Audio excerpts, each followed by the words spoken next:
you too. Good to see you. Linda, it's always good to see you too. Linda, John, hello. Amanda. So Jonathan, how would I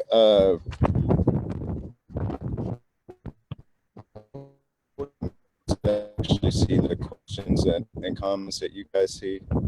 What's that? What do I need to click on so that I can see the questions and comments that you see? Oh, if you only have one device, that won't be easy to do. I'm watching with a muted phone over here. Oh, I got you. I don't need to though, right? No. Okay. No, we will read them to you. Nice. So, question from a viewer, Matthew, what are the three things you appreciate most about your oldest, wisest brother? I don't know who wrote that. It doesn't say. No, just kidding. Uh-huh.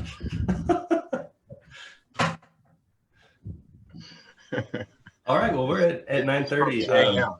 I guess the first thing that comes to mind is just his unparalleled humility, above all else. Yeah, I can see that. And very shy, especially on social media. Very shy. Extremely shy. Yeah. Yeah. Jan says, greetings and blessings to everyone. They're doing fine. Very thankful, especially for our Holy Trinity family. She says, love to all. Yes, love you too, Janet. Yes, absolutely. Well, we're at 9:30, and I was talking to Matthew yesterday. The only concern we have at all for our conversation time today is keeping track of time, because it is really easy to have a wonderful, enjoyable conversation with you, my brother, my friend. Because we're both Meltons and we tend to go very long-winded, so it's a good problem to have here. No. So we were going to do slides. We decided just to keep it simpler. So I'm just going to do a 30-second summary of what has led us to this point, because you are our grand finale for the series. We've been doing a 5-week series on the way of love, using Presiding Bishop Michael Curry's materials, and he's been talking about these 7 words that represent practices that would train us in the Spirit, that would lead us to better follow Jesus. And those words, I'm never good at remembering things off the cuff, but those words were turn, learn, pray. Let's see, bless, worship, rest, and go. I didn't get them in order, but that's 7. So those were the words. So you turn, learn, and pray. We talked about our baptism. We talked about learning, how we learn by sort of instruction, but also by apprenticeship and holy friendships. And we talked about who were influences in our imagination and in our learning in our lives in different ways. We talked about prayer. We talked about blessing, and how to be blessed is to be blessed with gifts for others. Like St. Paul has given the best definition of gifts that the church ever found, and has never tried to improve on it. So gifts of God are for the glory of God and the building up of God's people. So to be blessed, to be God's favorite, is to be charged with a special kind of love for everyone else.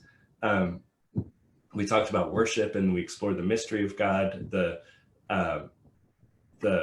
glory of God, and then we talked about getting out of our comfort zones, whatever those might be. We looked yesterday at the story of Oscar Romero, and as someone who realized halfway through his life and ministry that he was hiding behind his books. And we talked about the other things that we might find ourselves hiding behind. And then we talked about the importance of rest, which is both just like a self-care thing, but also, and I don't think we need any convincing, this is a season where it becomes really obvious for us, just sort of a pause on our ambitions and ceaseless desire to produce. Like, we're not the whole game and we can take a day off, kind of thing. So we looked at all 7 of those, but we started the series with a picture, and the picture was of Bishop Matt Gunter holding a guitar in front of us all. And he said, "I would like to play the guitar for you." And then he hit the guitar strings and confessed that he didn't know how to play the guitar. He said it was still true that he would like to, but he didn't know how to play. And we explored the difference between negative freedom and positive freedom. Negative freedom is the freedom that someone has when there is a social arrangement such that like I have a guitar, but you can't destroy it. And if you do, you're going to be held liable and you'll pay me back. But not destroying someone else's guitar doesn't help them become a virtuoso. Instead, we also have the gift of positive freedom, and positive freedom is that freedom you see of a musician who just like plays as an extension of themselves. They're able to freely and fully express themselves on their instrument or in their discipline, whatever that is. And that's what leads us to our guest today. Our guest today is Matthew Melton. He is a Nashville recording artist. He is a producer, man of many talents, but has always, as long as I can remember, found love and joy through music, and sometimes obsessive ways that make life beautiful. And not so beautiful at times. What's that? And not so beautiful at times. And he's also great gift to me, burden overcome for him. He's also my brother. So Matthew, welcome. Thank you for being with us. Good morning. Thank you for having me. I'm super honored to be here with y'all. We're honored also to have you, and we do really appreciate it. And I hope that Jonathan sent the $5. So you got my Venmo. So Matthew, how do you, just as a way of jumping in, and I know there are lots of ways we'll spin off of this conversation, but maybe it's taking Bishop Matt's metaphor as a starting place. Like, how do you understand what he called sort of the difference between that negative freedom and that positive freedom? Negative freedom, like you've got a guitar and it's protected, but then like, how do you understand the freedom of commitment to a discipline over time?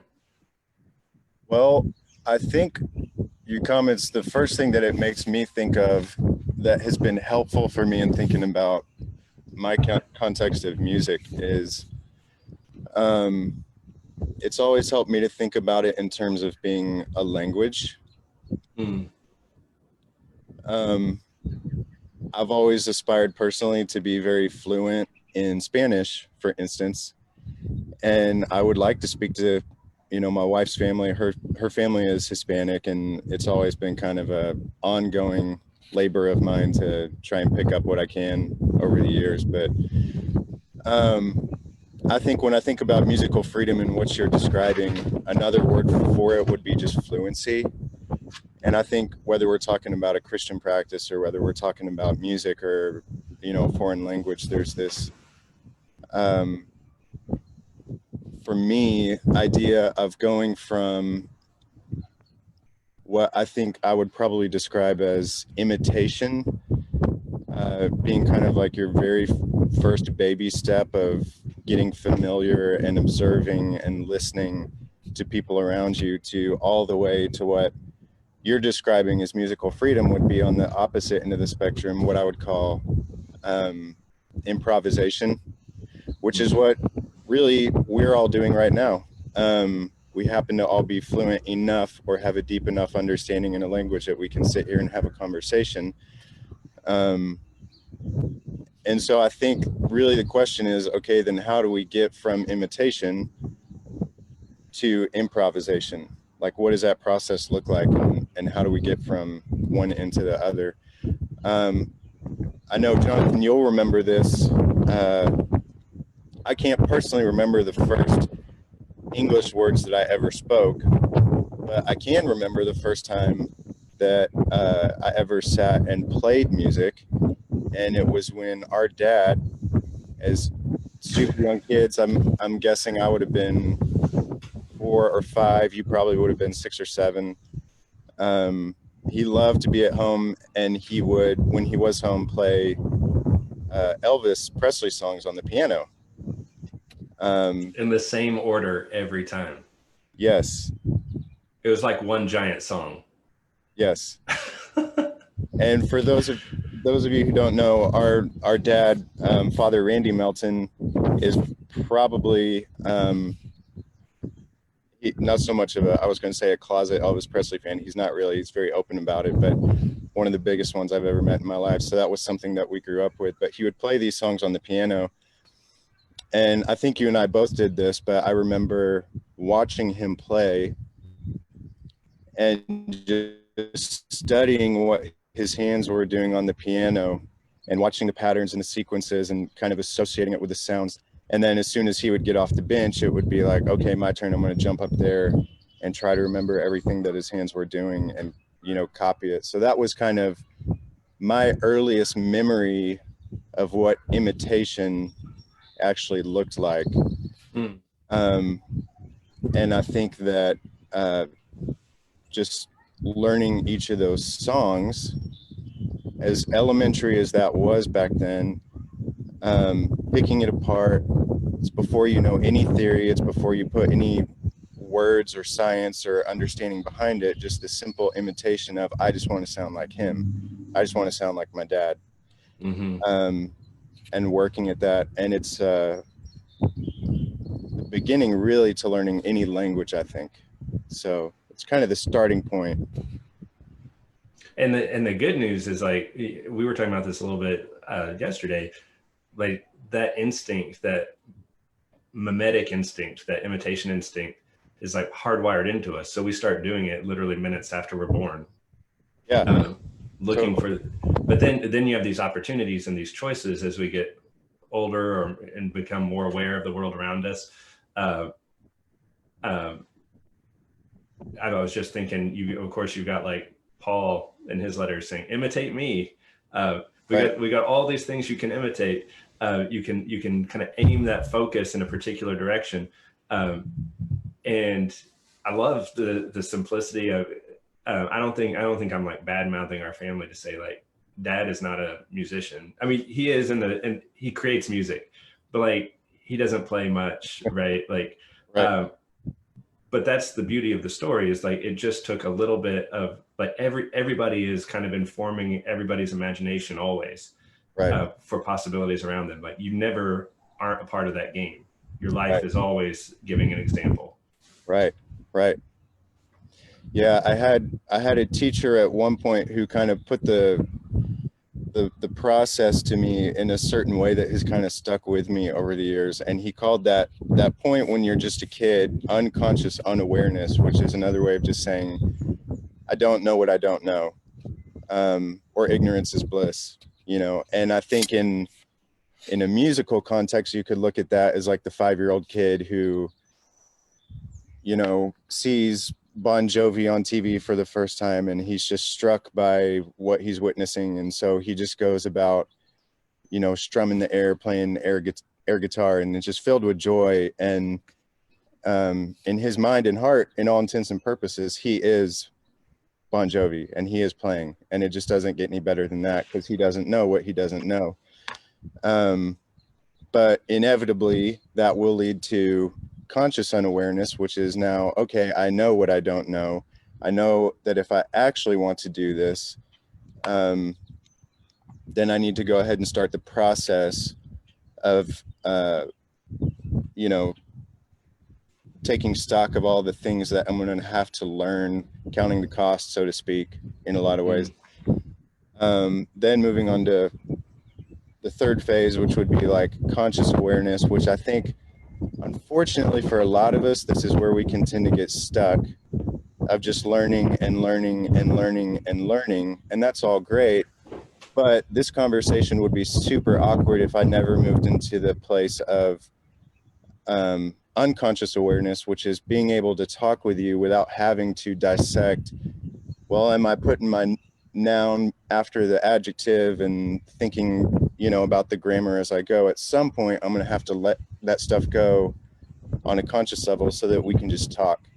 And I think that last phase really involves, once you have learned what it is you need to learn and you've digested it and you've internalized it, there's a certain learning and then letting go, learning and letting go, learning and letting go. And I think that last phase of unconscious awareness is a very big act of trust. And this is you know, you had referenced improvisation in some of our conversation, and I think it's a beautiful picture of trust, because take a jazz musician, for instance, who, you know, that's kind of the world that they live in. It's all about taking everything that they have learned and absorbed over their entire lifetime language, and then putting themselves out there in the moment, not knowing what is going to come out, but just trusting that it's there. So yeah, that's been a helpful tool. So just thinking in terms of unconscious unawareness, we don't know what we don't know, to learning what it is that we don't know, to then just learning those things, and then hopefully getting to a place where we can let it go and just let it become a part of who we are. You were saying just now that whole trusting that the thing that you one time had to learn is now a part of you, and you can trust that it's there. You can like rely on it, that it's there when you need it. I don't need to worry about certain adverbs right now. I got what I got, and I can bring it to this conversation. How talk about the interplay between trusting yourself and trusting the conversation partners that you're talking with. I mean, in our context would be like the community of faith or whatever, but how can the trust of the community and like help us trust ourselves? Well, that makes me think of a story, and let me know if you have already referenced this, but you told a story one time about an interaction that Miles Davis, who's a famous jazz trumpeter, and Herbie Hancock, who's a famous jazz pianist, had, where they were playing a concert, and Herbie, who was very green at the time, had played a chord that in his eyes was very unpleasant, and he felt very embarrassed by. And then almost simultaneously, I think Miles was probably playing a solo or something, so Herbie's kind of, you know, accompanying him. Miles plays a series of notes that all of a sudden makes Herbie's quote unquote wrong chord right. Mm-hmm. And it was the way that he responded to what Herbie had played. And Herbie describes this as something that he had to have thought many years about what actually happened in that moment. But he said what happened was he himself had judged the chord as inappropriate or a mistake, and Miles had not judged the chord at all. Miles had simply accepted and heard the chord for what it was and then played off of it. And in his accepting response or loving response to what Herbie had played, all was well. You know, there was no mistake. And I just think about how different, unfortunately, that can commonly go. You know, I've been in the, you know, professional music industry for over 23 years now, and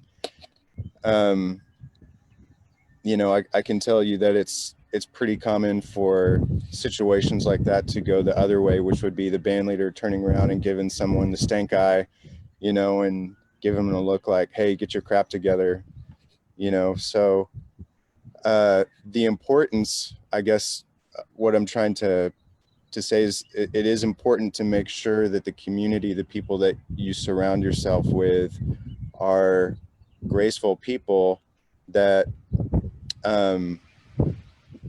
that are going to be able to take whatever level you're at, whatever place you're at in your learning, whether you're in a place of imitating or just getting started in your Christian journey, or however advanced you are, that you're all kind of working towards a common goal in supporting one another through it, and not fighting one another with egos or anything like that. It's not a competition.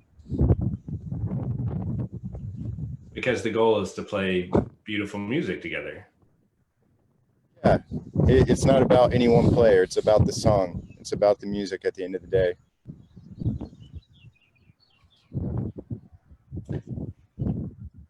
You had said something just then that resonated. When Herbie Hancock tells that story about Miles Davis playing those notes, it wasn't that like I mean, and this is why I think he says it took years for him to figure out what had happened. It wasn't that like uh, Miles said, "Oh, you know, it's all right." I mean, he didn't give him the stink eye, but he didn't. He also didn't say, "You know what? Mistakes were made. Uh, I love you anyway." He did something like more magical than that. He played notes Hmm. that actually made what Herbie played uh, a, a piece with integrity in the song. He showed Herbie that he belonged to a song he didn't know he belonged to. Yeah. And I think that's magic Yeah. and beautiful. And it's like maybe the harder part of grace as we think about what it is to be that kind of community for each other. It's not to say like, oh, you know, we're just going to be real kind to each other all the time here. We are, but we're going to be like listening even more closely to what the person did say and how that weaves together with what God is doing in this place. And it reminds me of a point that really, at the end of the day, whenever you're learning any kind of language, you have to ask yourself, like, what am I learning this for? Like, what is the purpose in my practice here? And as a community, yeah, have just being sharp on what is our common purpose here and always keeping that at the forefront of our minds. I think that it would be really easy. I'm just trying to think in like musical contexts, you know, for people who find themselves in a place of practice to, you know, spend 8 hours in your bedroom every single day and you're just practicing scales and you're practicing arpeggios and you're practicing chords and you're striving for this level of fluency or perfection, maybe technically, right? Mm-hmm. But at the end of the day, it's about making music. And as soon as you get into a situation with other people, it doesn't matter. And I can say this from, you know, way too many years of experience of doing this, of trying to be a very, you know, technical player, and then you get into a setting with other people where it's actually, hey, we're just going to play a song here, and all of a sudden all these different elements are brought into the picture that you don't think about when you're alone, when you don't think about when you're not in community, which are things like listening and responding. And I mean, think about it. Just the simple act of listening. Who are you listening to if not just yourself when you're by yourself? So, you know, the interaction and the give and take and the realizing that there's something between me, there's an exchange here that is happening, and that is what music actually is. It's not me just sitting by myself and playing a bunch of notes randomly, and especially if I don't think about what it is that I'm actually trying to say, then it's just going to be really incoherent. You know, if I just sit down the piano and I just play a bunch of notes without the context of a song or a phrase or a melody or a rhythm, it's probably not going to touch anybody. Mm.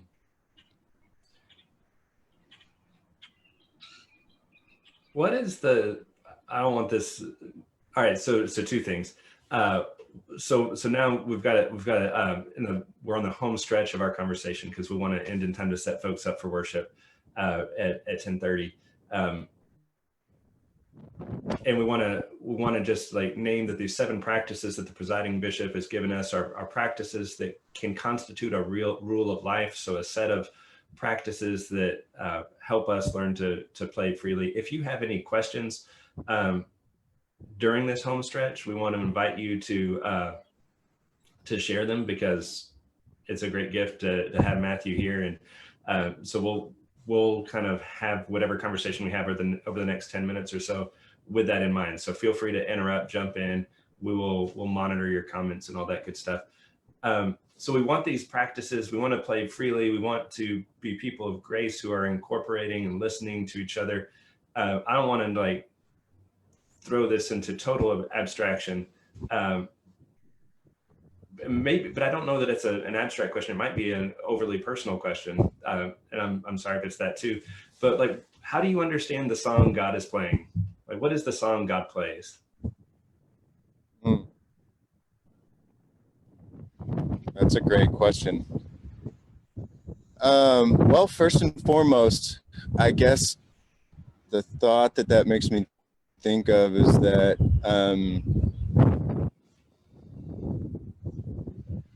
I know that we don't all identify with being musicians. I hear people come up to me a lot and say, man, I wish I could be a musician. I wish I could play an instrument. I wish I could do this. And I get that. I understand what's being said, but I also encourage people that we're all instruments. And I love, St. Francis prayer. I have like a framed picture of it on my desk as a reminder. Lord, make me an instrument of peace. As far as sorry, go ahead. And of course, it's a bass instrument. Make me a bass instrument of your peace. Yes, of course. But at the end of the day, again, I'm using symbolically kind of the music analogy here, though. But whether or not you are singing in your choir, everybody's got a favorite song. Everybody sings hymns. From the moment you're born and just making noises, at the wonder of the fact that you can even make sounds yourself. We're all musicians at the essence of what music is. It's something that is the very nature of our being. Whether or not you pursue it musically and actually learn the technical parts of an instrument is a whole nother thing. And in that regard, I think we are all God's instruments. That's the essence. That's the very fiber of our being. And we get to choose what song we sing with that instrument. And you get to know your instrument over your entire life and what it's capable of, what you can do with it. And it's kind of the journey of finding who you are as a person, that I look as composing your own song, and God is that music that is playing through you. Call it love, call it joy, call it peace, kindness. And that's the real gift, I think. And things that I hope every day of my life to become, like we're talking about, more fluent in. Those are languages that you start learning from a very early age. And man, every day I aspire to be more in that level of unconscious awareness, fluidity, just with letting those things flow through me. And sometimes, especially in community, other people can make me very aware that, or I kind of need to work on this kindness thing. And that's where I take a step back into conscious awareness and like, hey, I'm going to buckle down and learn some things. Maybe I'm going to choose a mentor who can teach me a couple things about this, and kind of work on that. But it's always part of the process. When you're talking about mentor, and the language that was introduced to me some years ago that I have really clung to a lot is holy friendship, friendships that are, it makes me think of like that first instinct, like watching Dad playing Elvis. You remember the Elvis, I remember the Pink Panther, and it's like, groan, here we go. Well, I remember Pink Panther too, for sure, yeah.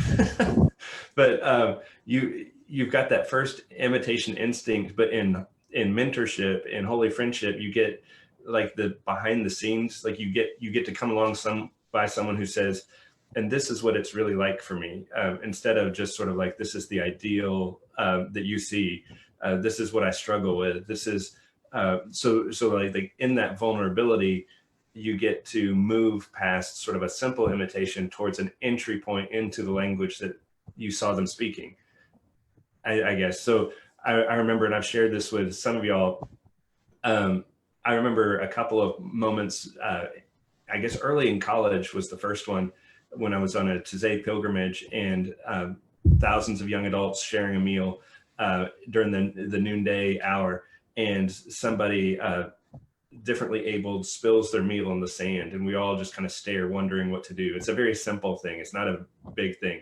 But a friend of mine dropped to her knees and immediately started scooping up food and helping, getting dust on herself and everything, but in a way that I recognize as like, I want to be more like that. I want to be serving without reservation, or I don't want to like have to process in my head. I don't want it to be a conscious thing. I want that to be inside me already.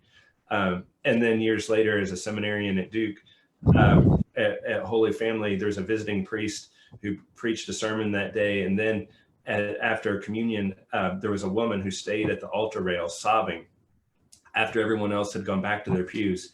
And this priest met her on the other side of the altar rail, dropped to his knees, put his arms around her head, and sobbed with her and prayed. And I thought, I don't want to have to wonder.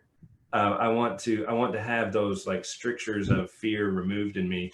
And that pointed me, and I think these examples, these that we imitate, like in the Christian language, those are saints, right? But that doesn't mean they're perfect. That means they, especially when we come into that vulnerable space of like reading, if they're no longer with us, like reading their lives and come to know their journey more fully, or if they are with us, like having those friendships, saying like, hey, I see this in you. You may not see it in yourself, but like, can we hang out more together?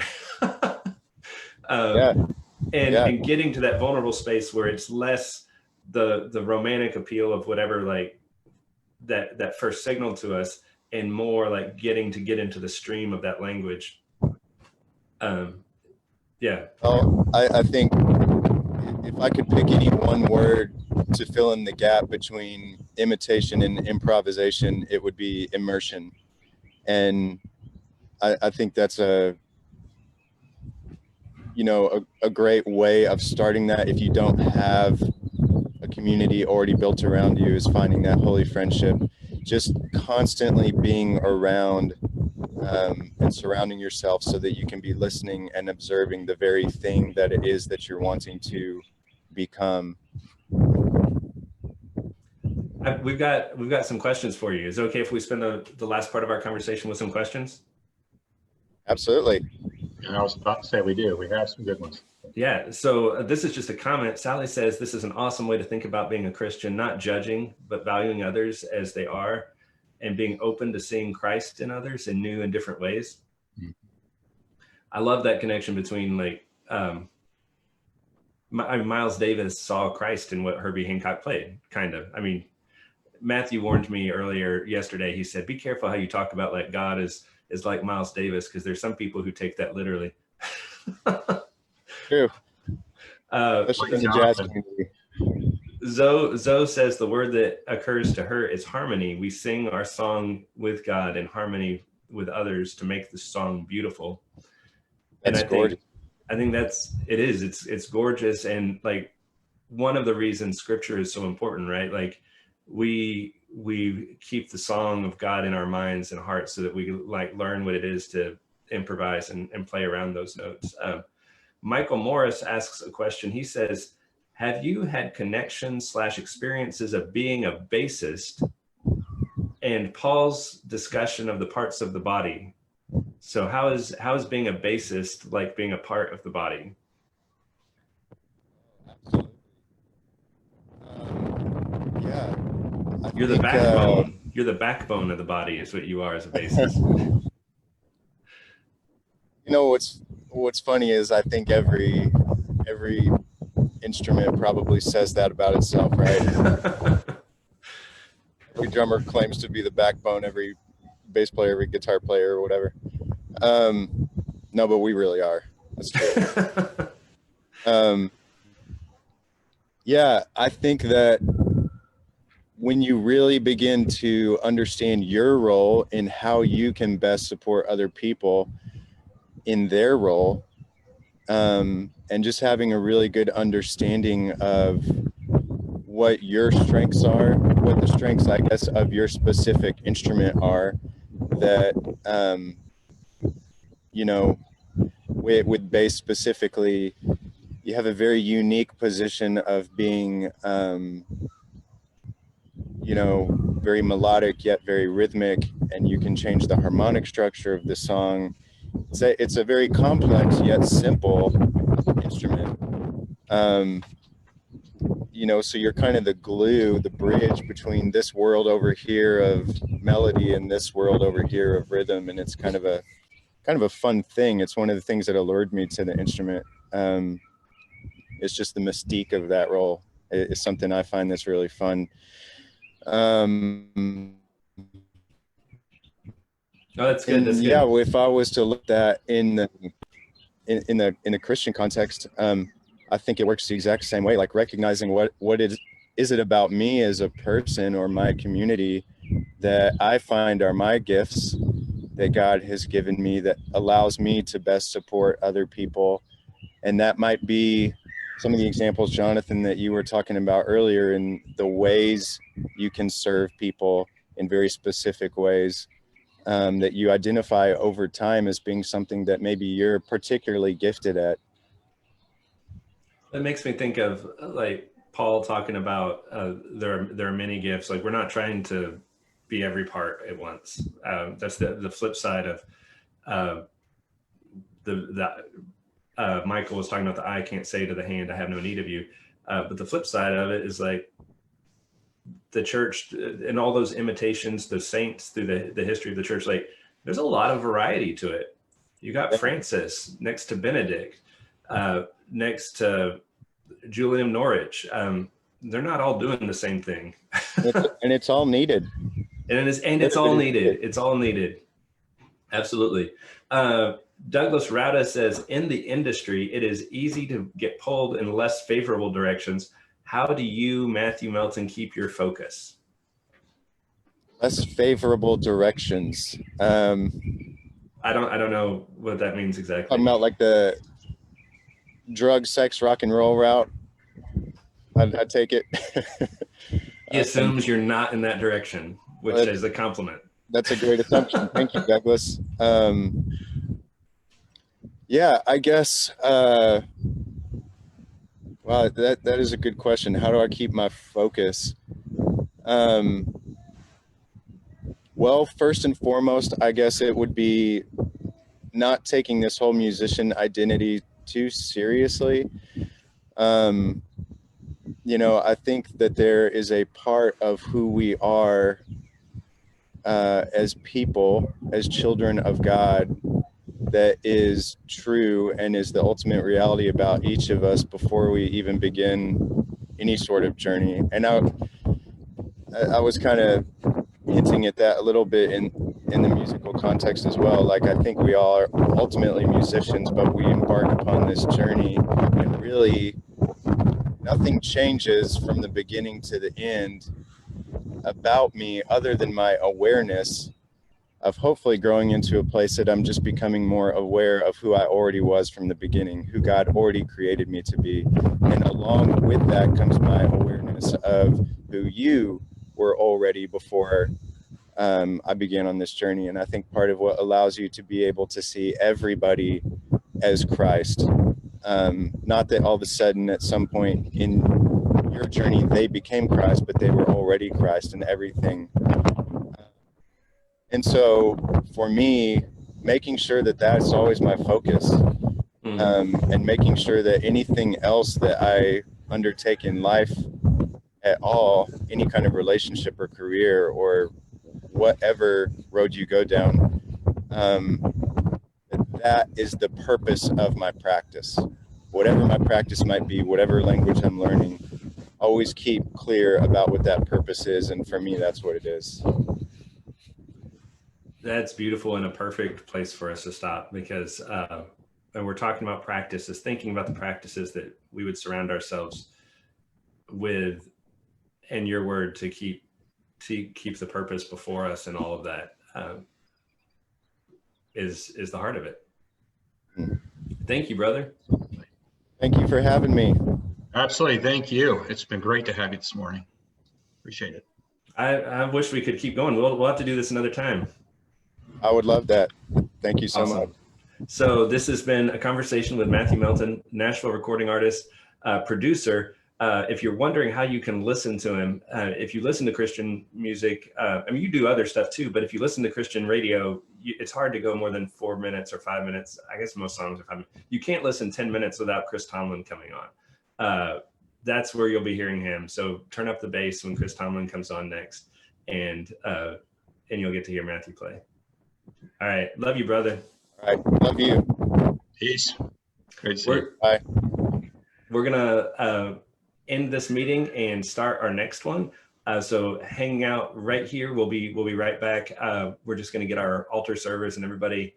This is starting to feel a little more like we got some coordinating to do. So we'll see you in about 15 minutes. See you guys.